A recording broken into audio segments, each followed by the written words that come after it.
காவிரி நீர்பிடிப்பு பகுதிகளில் மழை பெய்து வருவதால் மேட்டூர் அணைக்கு வரும் நீரின் அளவு வினாடிக்கு 11,631 கன அடியாக அதிகரித்துள்ளது. இதுகுறித்த விவரங்களை செய்தியாளர் ராஜசேகரன் வழங்க கேட்கலாம். ராஜசேகரன், வணக்கம். விவரங்களை சொல்லலாம். வணக்கம்.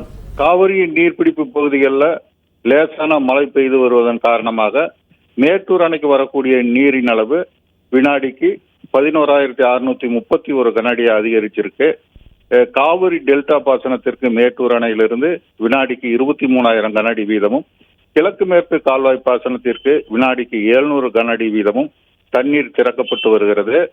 அணைக்கு வரும் நீரின் அளவை விட பாசனத்திற்கு கூடுதலாக தண்ணீர் திறக்கப்படுவதால் நேற்று காலை 113.12 அடியாக இருந்த மேட்டூர் அணை நீர்மட்டம் இன்று காலை 112.39 அடியாக சரிந்துள்ளது. நீரிருப்பு 81.85 TMC-யாக உள்ளது. டெல்டா பாசனத்திற்கு நாள் ஒன்றுக்கு 2 TMC அளவிற்கு தண்ணீர் திறக்கப்படுவதால் மேட்டூர் அணையோட நீர்மட்டம் மளமளவென குறைந்து வருகிறது.